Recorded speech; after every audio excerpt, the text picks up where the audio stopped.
पिछली वीडियो थी जिसमें हमने अराज़ी के बारे में पढ़ा, जो लैंड के बारे में पढ़ा कि दोनों की लैंड्स आपस में जुड़ी हुई हैं और दूसरा बंदा कहता है कि प्लेंटिफ कहता है कि मेरे पास रास्ता नहीं था लैंड से गुजरने का और जो डिफेंडेंट है उसने रास्ते पे ब्लॉकेज लगा दी। मैं तो 20 साल से उस रास्ते से गुजर रहा हूँ। उर्दू में हमने वो सारा पढ़ा था। अब उसी की हम रिटन स्टेटमेंट पढ़े हैं, जवाब दावा पढ़े हैं। जवाब दावा जो है इंग्लिश में होगा क्योंकि हमने उर्दू में तो ऑलरेडी उसको पढ़ लिया ना। अब एक चीज़ इंग्लिश में होगी। आपकी अपनी मर्ज़ी, आप चाहो तो जवाब दावे को उर्दू में करो और प्लेंट को इंग्लिश में कर लो, ये आपकी अपनी मर्ज़ी है, या आपके अपनी सिलेक्शन पे मैं छोड़ती हूँ। बट मैंने जिस पैटर्न में लिखा है मैं आपको उसी तरह ही पढ़ा रही हूँ, ठीक है। तो जब आप रिटन स्टेटमेंट शुरू करते हो तो आपने स्टार्टिंग में in the court of mister Yusuf Shah civil जज फर्स्ट क्लास चिन्योट इस तरह से भी लिख सकते हो, या चाहो तो सिंपली बस विदाउट जज का नेम भी आप यूज़ करके भी डायरेक्ट सिविल जज लिख सकते हो, ठीक है।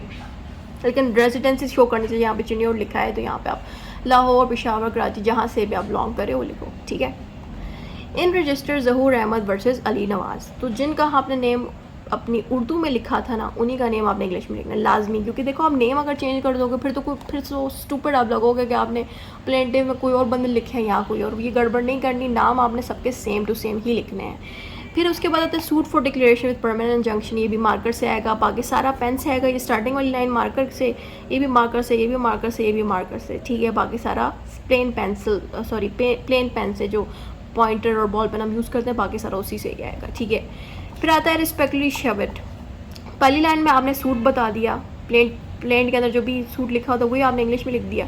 फिर यहाँ पे आपने written statement behalf of defendant लिख दी कि जो रिटन स्टेटमेंट डिफेंडेंट के लिए बनी जा रही है और प्लेंटिव के खिलाफ बन रही है। रिस्पेक्टली शव इट, यहाँ पे लिखा है कि मैं कसम उठा के कहता हूँ कि ये चीज़ें जो भी लिख रहा हूँ मैं ठीक लिख रहा हूँ, इसलिए इसको हम इंग्लिश में रिस्पेक्टली शव इट कहते हैं। स्टार्टिंग जो है हमारे इससे शुरू है कि पारा 1 इज़ एडमिटेड। पारा 1 में क्या था? पारा 1 में हमने ये पढ़ा था कि जो प्लेंटिव है वो पहले अपनी ज़मीन का बता रहा है कि मेरी जो ज़मीन है वो खेवर नंबर इसमें है, खतूनी नंबर इसमें है। एक ही ज़मीन है बट उसका खेवर एंड खतूनी बता रहा है क्योंकि गांव में ऐसे ही होता है। फिर वो डिफेंडेंट की ज़मीन का बता रहा है कि उसकी खेवर नंबर ये है और डिफेंडेंट की जो ज़मीन है मेरे ज़मीन के साथ जुड़ी हुई है। तो डिफेंडेंट उस जब पारा 1 में ये चीज़ें लिखी हुई है तो डिफेंडेंट जब उसको पढ़ेगा उसके पारा 1 को तो वो तो यही कहेगा ना कि इसने ठीक लिखी है। तो अभी इसने ये लिखा है पारा 1 इज एडमिटेड की। किस पारे की बात हो रही है? उसी पारे की बात हो रही है जब ने प्लेंटिव के पहले पार्ट को पढ़ा था जिसमें वो अपने लैंड्स के बारे में बता रहा था। फिर पारा 2 आ जाता है। पारा 2 इज़ नॉट एडमिटेड। पारा 2 इज़ नॉट एडमिटेड क्यों? रीज़न भी आपको बताना पड़ेगा। याद रखिएगा जब भी आप इस तरह से शुरू करते हैं ना रिटन स्टेटमेंट को या जवाब दावे को, जब भी आप कोई चीज़ इनकार करते हो या कहते हो कि मैं एडमिट नहीं कर रहा, तब आपने रीज़न लाजमी बताना होता है कि क्यों एडमिट नहीं कर रहे, ठीक है। यहाँ पे एडमिट क्यों नहीं किया जा रहा? Because plaintiff has no right to pass over the field of defendant and the defendant has cultivated the field for his income purposes and the plaintiff's relative and servants used to destroy the cultivations with irresponsible manner।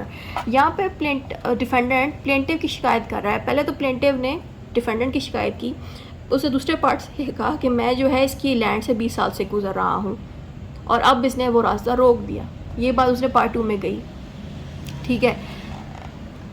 I think उसने 3 में ये कहा था कि उसने रास्ता block कर दिया। 2 में उसने कहा था कि मैं इस रास्ते से गुजर रहा हूँ। लेकिन जो डिफेंडेंट उसने 2 और 3 दोनों को ही डिनाई कर दिया है। क्यों? पहला तो उसने एडमिट किया जिसमें उसने लैंड्स के बताया, वो तो कोई बड़ी बात नहीं है, उसमें कोई लड़ाई तो नहीं लगी। लड़ाई लगने वाली बात शुरू ही 2 पे हुई जिसमें प्लेंटिव ने कहा कि मैं तो 20 साल से उसकी लैंड से गुजर रहा हूँ, ये वो।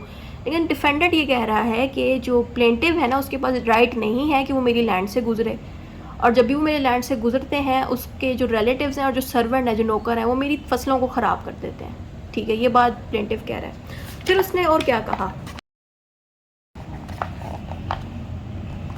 पारा 3 is not admitted. This field is not an open field. It is owned by the defendant. Therefore, merely passage over the field for 20 years does not create an easement right for plaintiff। यहाँ पे ये कह रहा है कि जो पारा 3 है मैं एडमिट नहीं करता क्योंकि पारा 3 में प्लेंटिफ कहता है कि मैं तो 20 साल से यूज़ कर रहा हूँ, तो उसने रोका नहीं, अभी 20 साल बाद आके मुझे रोक रहा है, ये वो। क्योंकि ज़ाहिर बात है हमने लॉ में यही पढ़ा हुआ था ना कि अगर आप कोई लैंड 20 साल तक यूज़ करते हो तो उसकी आपको ईजमेंट मिल जाती है। ये हमने नॉर्मली पढ़ा हुआ है लॉ में। लेकिन यहाँ पे डिफेंडेंट ये कह रहा है कि अगर सिर्फ 20 साल से वो मेरी लैंड यूज़ करे, इसका मतलब ये नहीं है कि उसका ईजमेंट राइट बन जाएगा, क्योंकि वो जो लैंड है वो ओन्ड हो रही है, उसका एक ओनर मौजूद है, ठीक है। ये बात डिफेंडेंट कह रहा है कि मेरी लैंड से सिर्फ 20 साल से अगर वो गुजरा है, इसका मतलब ये नहीं है कि उसके पास राइट है कि वो गुजर सकता है। ये चीज़ जो है हमें प्लेंटिफ कहते हैं पारा 3 उसने डिनाई किया और रीज़न बता दिया कि 20 साल की रास्ते गुजरने से आपको ईजमेंट नहीं मिल जाता, ये डिफेंडेंट ने कहा। फोर्थ में क्यों उसने एडमिट किया, फोर्थ है para 4 is admitted the plaintiff has no right to pass over the field of the defendant and the defendant has cultivated this field for his income purposes and as mentioned above the behavior of plaintiff etc is irresponsible, therefore this act of obstructing way was necessary for the defendant to save his crops cultivated in the field। Fourth वाले paragraph में आपने देखा होगा, उर्दू में जब मैं पढ़ा रही थी उसमें मैंने लिखा था कि जो पारा 4 है उसमें प्लेंटिफ ये कह रहा था कि डिफेंडेंट ने मेरे रास्ते पे अब ब्लॉकेज लगा दी है, बाड़ लगा दी है, ठीक है, वो डिफेंडेंट के अगेंस्ट बात कर रहा था। वैसे ही डिफेंडेंट ने उसी पारा 4 के बारे में कहा कि मैंने जो कुछ भी उसमें बाड़ लगाई है वो ठीक लगाई है, इसलिए इसने यहाँ पे नॉट एडमिटेड नहीं लिखा, एडमिटेड लिखा है। एडमिट करने के बाद उसने रीज़न भी बताई है, यहाँ से लेके यहाँ तक इसने रीज़न बताई है कि मैंने इसलिए ये हरकत की एज मैंशनड अबव कि अपना प्लेंटिफ की जो हरकत है वो सही नहीं है, मेरे रास्ते से गुजरता है, फसलें ख़राब करता है, इसलिए अपने फसलों को बचाने के लिए मैंने उधर बाड़ लगाई। ये चीज़ जो है फोर्थ में कहा रहा है कि मैंने एडमिट किया है कि मैंने वो हरकत की और मैं इसलिए कर रहा हूँ, ये भी उसने रीज़न बता दिए फोर्थ में, ठीक है। इसमें नॉट डिनाई नहीं लिखा, इसमें एक्सेप्टेड लिखा है और उसने अपनी इस बाड़ लगाने की हरकत को एक्सेप्ट किया और एक्सेप्ट करने के बाद रीज़न भी बताया कि मैंने क्यों ये बाड़ लगाई, ठीक है। फिफ्थ में आता है पारा 5 is denied nothing unjustly or illegal has been done by the defendant which caused damage to the plaintiff। Fifth में ना जो प्लेंटिफ था उसने ये कहा था कि मैं अपनी लैंड पे गुजर नहीं पा रहा, इसलिए मेरी फसलें तबाह हो रही है और जो डिफेंडेंट ने ये हरकतें हैं इससे मुझे नुकसान पहुंच रहा है, ये प्लेंटिफ ने कहा था अपनी प्लेंट में। लेकिन डिफेंडेंट ये कह रहा है उसी पैराग्राफ 5 को देख के कि मेरी हरकत से कोई नुकसान नहीं पहुँचा प्लेंटिफ को, मेरी ज़मीन है, मैं जो मर्ज़ी करूँ, ठीक है। इसलिए इसने कहा कि पारा 5 इज़ डिनाइड, मेरी तरफ से कोई हार्म नहीं पहुंचा प्लेंटिफ को, ये बात ये कह रहा है। पारा 6 इज़ लीगल, पारा 6 लीगल क्यों है कि पारा 6 के अंदर जो है हमने ये बताया था ना कि जो दोनों लैंड्स हैं वो एक ही इस्लामाबाद में है, या मैंने जैसे कहा था जुरिस्डिक्शन के ऊपर कि एक ही जो दोनों लैंड्स हैं वो टेक्सला में है और जो कोर्ट है उसके पास जुरिस्डिक्शन है इस केस को डील करने की, तो वो था आई थिंक 5th या 6th में से किसी में शुरू हो रहा है। बेसिकली जो पारा 6 था ना, इसमें यह बताया जा रहा है कि प्लेंटिव ये कहता है कि प्लेंटिव ये कह रहा है कि मैंने ये दावा उस वक्त किया जब डिफेंडेंट ने बाड़ लगा दी, ये कहा, तो इसने उसी 6 पारे को देख के कहा कि ये लीगल है, इसने सही एक्शन है, ये कानूनी है, ठीक है। 7th में उसने ये कहा कि प्लेंटिव ने कहा कि मेरी जो ये लैंड है और डिफेंडेंट की जो ये लैंड है ये टेक्सला में है या इस लोकेशन में है, तो कोर्ट के पास भी जुरिस्डिक्शन है हमारे केस को डील करने की, उसने 7 में कहा। 8 में तो फ़ीस आ जाती है, एंड वाले में मैंने हमेशा कहा एंड में हमेशा फ़ीस आती है, तो एंड वाले में फ़ीस आ गई है, इसलिए उसने इसको लीगल कहा। लीगल तब कहा जाता है जब कोई चीज़ लॉ के अंडर आए, जो चीज़ सही हो उसको वो लीगल कहेगा, ठीक है। अब इसके बाद प्रेयर आ जाती है, ठीक है। अब हम प्रेयर पढ़ने लगे हैं। प्रेयर में क्या, प्रेयर होता है कि आप कोर्ट से क्या डिमांड मांग रहे हो, ठीक है, इसको हम प्रेयर करते हैं। In the circumstances narrated above it is respectfully prayed to this honorable court that this suit kindly be dismissed। यहाँ पे जो डिफेंडेंट है वो कोर्ट से कह रहा है कि जो ये सूट है, जो भी आया हुआ है, जो केस लगा हुआ है, इसको डिसमिस कर दिया जाए, कैंसिल कर दिया जाए। हैवी कॉज में also be awarded to defendant, जो डिफेंडेंट के पैसे लगे हैं अपने इस केस को सॉल्व करने के लिए, वो भी पैसे डिफेंडेंट को दिए जाएँ। Any other relief which this honourable court may deem possible also be granted. यहाँ पे कोर्ट से वो ये भी कह रहा है कि कोई और भी रिलीफ अगर कोर्ट देना चाहिए वो भी डिफेंडेंट को दे।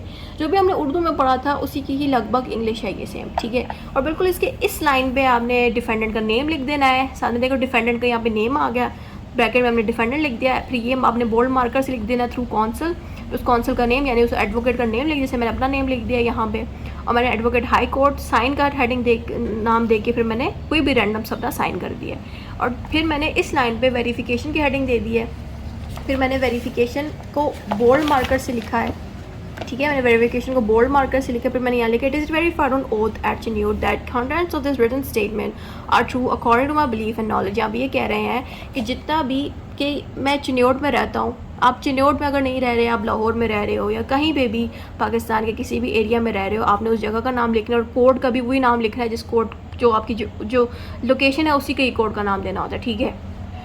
तो यहाँ पे लिखा है it is verified on oath at Chiniot. यहाँ पे कह रहे हैं कि मैं कसम उठाता हूँ चिन्यूट के अंदर कि जो भी चीज़ें मैंने इस पैराग्राफ के अंदर लिखी हैं, इस रिटन स्टेटमेंट में लिखी हैं, वो मेरे हिसाब से बिल्कुल ठीक है, मेरे नॉलेज और बिलीफ के हिसाब से। फिर इसके एंड पे आपने उस डिफेंडेंट का नाम दे देना है और उस डिफेंडेंट का आपने साइन कर देना है खुद से, कुछ भी ना रैंडम सा साइन दे देना है कि डिफेंडेंट ने किया, ठीक है।